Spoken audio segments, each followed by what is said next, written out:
In some parts of Africa, there is a real danger that girls and young women will be kidnapped. Against their will, these Christian girls are married off to become one of the wives of a Muslim man. Some of our little girls are kidnapped, even in school, and taken to the emir's house. They are to be given out to marriage. It is difficult to tell how often this nightmare becomes a reality. But many of our contacts in Africa tell us again and again that, in their area, abduction of Christian girls is a fact of life. Right here in this church, we have a lady that was taken to our local chief house here. The house is not a stone throw from here, and right now she's there. Even without the consent of her parent, she was taken, she was given a marriage, and she's there. So they do all this and go scot-free. In most African countries, the law is clear. Forcing a woman to marry a man against her will is forbidden. But the law is not always upheld. Another way for a Muslim man to marry one or more Christian girls is to lure them with nice gifts and promises. Ina so kware ayi addu'a domin mu ko kuma a wasu kasashen sai addu'a domin masu bi dake a Najeriya. Musamman a yanzu ko kuma a wannan yanayin da muke ciki. Musamman kwace mana yara da suke yi ko ta wurin ba su wasu abubuwa na taimakon su ko kuma na amfanin yaran mu kenan. Suna kwace mana yaran mu su je su musuluntar da su.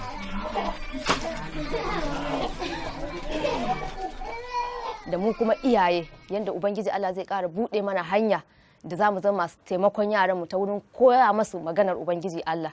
Domin idan ba mu koya masu maganar Ubangiji Allah ba, ba za su yi ƙarfi cikin almasihu ba lokacin da wani ya zo domin ya rinjaye su tsaya da ƙarfi.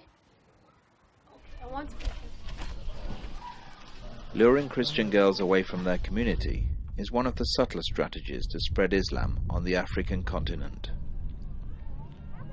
But there are more strategies employed to persuade Christians to deny Christ and become Muslim, explains Abdul, one of our trainers in East Africa. Now the Muslims are building houses, the office, and also the water wells, especially to dry areas, so that the people can go there. But when you go there, you have to dress Islamic code, and also you have to greet them in Islamic way. Now, they are doing this to draw the people closer to them. In the countryside in northern Nigeria, Open Doors has witnessed this strategy of coercing Christians to become Muslims. Most Muslim villages have amenities like electricity and clean water systems. But in Christian villages, people still have to dig their own water wells. We have a government whom we elected to be there for us. But because of who we are, they don't do those things for us. Christians are looked out as second-class citizens. And that's exactly what we are here. We also met Nigerian farmers who are discriminated against. The state government gives free fertilizer to farmers, but not if you're a Christian farmer. Open Doors helps the local church to support farmers by giving loans to buy fertilizer. So because of this name Christ, we are not getting all these things. So do you ever think of stopping to be a Christian, of converting to Islam just to make life easy? No, not at all. Why? We will continue to be Christians because our reward is not here.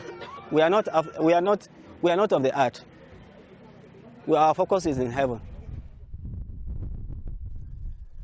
Luring Christians into Islam is a deliberate strategy, especially for local governments in Muslim-dominated areas across sub-Saharan Africa.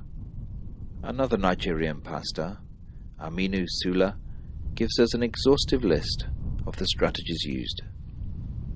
Muslims, they give loan to women, in a situation whereby they were not able to pay the loan back, they try to convert them into Islam. Taking our young ladies to marriage. Because recently I have a case in Damaturu where one of our daughters had been adopted, had been captured by Islams, and the emir gave her to marry to one Islam. If you want to be employed, you want to be given a job, you have to be converted into Islam. If you are Christians, you apply for admission in a school. One of the things they will say, okay, we will give you admission, but until when you become a Muslim. They will bring food items or relief material to the community, and they will be given to Muslims. They will deny Christians. They deny Christians social amenities like water, schools, electricity, and road. I could remember there was a time when the government gave an order that to churches that they should not even come to public and be preaching. But Muslims are doing that on the roadside and everywhere. Nobody will come and challenge them because they are Islam. The government has set an embargo that no portion of land will be given to Christians to build churches. But go to Yobe now, even on the road you can see a building mosques, and there's no problem because the government has permitted to do that. So actually we are facing a lot of challenges and persecutions in terms of self-denials, marginalization, like I said, in terms of recruitment, employment, jobs and other things. Christians are so denying, but they will give you an open hand that if you want this, you will be given until when you become a Muslim. So how can we help our brothers and sisters in these circumstances? We can't change the conditions. Too often, local churches are not fully aware of these challenges. They need help to prepare their members to resist the pull into Islam for a more comfortable life. This is why the training we offer is so important.